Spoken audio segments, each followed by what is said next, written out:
Hi friends, ഞാനിന്ന് വന്നിരിക്കുന്നത് നമുക്ക് അടുക്കളയിലൊക്കെ പെട്ടെന്ന് ജോലി ഒതുക്കാൻ പറ്റുന്ന കുറച്ച് ടിപ്സുകളുമായിട്ടാണ്. അപ്പം നമുക്ക് വീഡിയോയിലോട്ട് കിടക്കാം. അപ്പോൾ അതിനായിട്ട് ഞാൻ കുറച്ച് തേങ്ങ, അപ്പം നമ്മൾ വെറുതെ ഇരിക്കുന്ന സമയത്തിന് കുറച്ച് തേങ്ങ ചിരവി വെച്ചേക്കണം.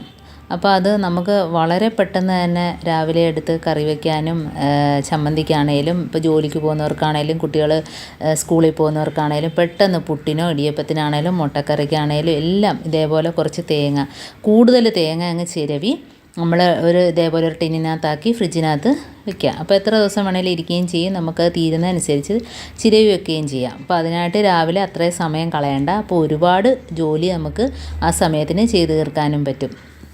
അപ്പോൾ തേങ്ങ ചിരവി എടുക്കുന്നത് ഒരു ജോലി തന്നെയല്ലേ. അപ്പോൾ ഇതേപോലെ നമ്മൾ കുറേ ചിരവി അങ്ങ് നേരത്തെ കൂട്ടി ടിന്നിനകത്താക്കി ഫ്രിഡ്ജിനകത്ത് വെച്ചേക്കുക. അപ്പം അത് നല്ല എളുപ്പമാണ് ഇങ്ങനെ ചെയ്താൽ. അപ്പോൾ അതേപോലെ എല്ലാവരും ഒന്ന് ചെയ്ത് നോക്കുക. ഇനിയിപ്പോൾ അടുത്ത ടിപ്പെന്ന് പറഞ്ഞാൽ നമുക്ക് മിക്സി കറിക്കൊക്കെ അരയ്ക്കുമ്പോഴത്തേന് മിക്സി തേങ്ങ അരയാതെയൊക്കെ വരികയാണെങ്കിൽ മിക്സിയിൽ 2 മുട്ടത്തോടിട്ടൊന്ന് അരച്ചാൽ മതി, ഒന്ന് പൊടിച്ചെടുത്താൽ മതി ഇതേപോലെ. അപ്പോൾ ഏത് ജാറിൽ വേണേലും അതേപോലെ ചെയ്തെടുക്കുക.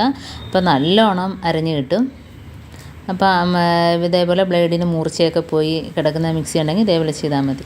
ഇനി അടുത്ത ടിപ്പെന്ന് പറഞ്ഞാൽ മുട്ട, നമ്മൾ രാവിലെ മുട്ടക്കറിയൊക്കെ പെട്ടെന്ന് മുട്ടക്കറിക്കോ മുട്ട പുഴുങ്ങിയെടുക്കുന്നതിനൊക്കെ ഇതേപോലെ ഒന്ന് തൂക്കാത്രത്തിനകത്ത് ചൂടോടെ തന്നെ ഇട്ടിട്ട് 2 കുലുക്ക് കുലുക്കിയാൽ മതി. പെട്ടെന്ന് തന്നെ അതാണ്ട് തോട് കുലിക്കാൻ പറ്റും, കണ്ടോ.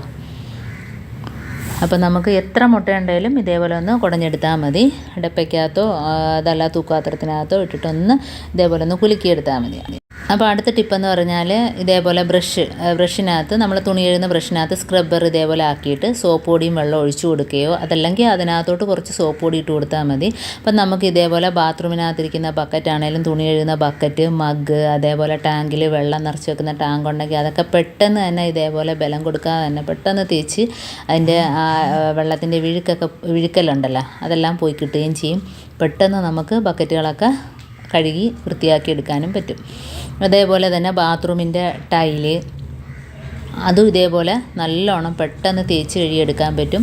അപ്പം നമുക്ക് കൂടുതൽ നേരം ഉരച്ചൊരച്ച് സമയം കളയണ്ട, കൈക്ക് പിടിക്കാൻ പറ്റുന്നതുകൊണ്ട് എളുപ്പത്തിൽ തന്നെ നമുക്ക് ജോലി തീർക്കാൻ പറ്റും.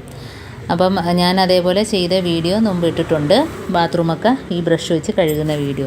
അപ്പോൾ അടുത്ത ടിപ്പെന്ന് പറഞ്ഞാൽ നമുക്ക് കറ്റാർവാഴയാണ്. കറ്റാർവാഴ നമുക്ക് മുഖത്താണേലും കൈക്കാണേലും ഒക്കെ ഇടുന്ന നല്ലൊരു ഗ്ലേസിങ്ങും നല്ലൊരു കളറും ഒക്കെ കിട്ടും. അപ്പോൾ നല്ലൊരു ഗ്ലോ മുഖത്തിട്ടാലും നല്ലൊരു ഗ്ലോ കിട്ടുകയും ചെയ്യും. അതേപോലെ തന്നെ നമുക്ക് അതുകൊണ്ട് ഞാൻ ഇതേപോലെ 2 സൈഡും അരിഞ്ഞ് കളഞ്ഞിട്ട് അതിനകത്തോട്ട് കുറച്ച് അരിപ്പൊടി, അപ്പോൾ അത് കറ്റാർവാഴ എന്തുമാത്രം ഉണ്ടോ അതനുസരിച്ച് അരിപ്പൊടി, ഇപ്പോൾ 1/2 ടീസ്പൂൺ അരിപ്പൊടിയാണ് ഇട്ട് കൊടുത്തത്. എന്നിട്ട് ഇതേപോലെ കൈയുടെ പുറം ഭാഗം തേച്ച് അപ്പം നല്ലൊരു മിനുസവും കളറും ഒക്കെ കിട്ടുന്ന നോക്കിയോ. ഇതേപോലെ തന്നെ നമുക്ക് മുഖത്തും ചെയ്യാം. അപ്പോൾ എൻ്റെ ഈ ചാനൽ സബ്സ്ക്രൈബ് ചെയ്യാതെ കാണുന്ന കൂട്ടുകാരുണ്ടെങ്കിൽ പ്ലീസ് ഒന്ന് സബ്സ്ക്രൈബ് ചെയ്ത് സപ്പോർട്ട് ചെയ്യണേ. അപ്പോൾ ഇതേപോലെ തന്നെ നമുക്ക് മുഖത്തും കാലിലും ഒക്കെ അപ്ലൈ ചെയ്ത് കൊടുക്കാം. നല്ല ഒരു റിസൾട്ട് തന്നെ കിട്ടും കറ്റാർവാഴ ഇതേപോലെ ചെയ്താൽ. അപ്പോൾ എല്ലാവരും ഇതേപോലെ ഒന്ന് ചെയ്ത് നോക്കുക. ഇപ്പോൾ തുടച്ച് ഞാൻ കാണിക്കാം, കണ്ടോ. നല്ല ടോണിനെ ഒന്ന് കഴുകിയിട്ട് വരുമ്പോഴത്തേന് നല്ല കാണുമ്പം തന്നെ അറിയാം നമുക്ക് നല്ലൊരു റിസൾട്ടിൽ നിന്ന് കിട്ടിയിട്ടുണ്ട്.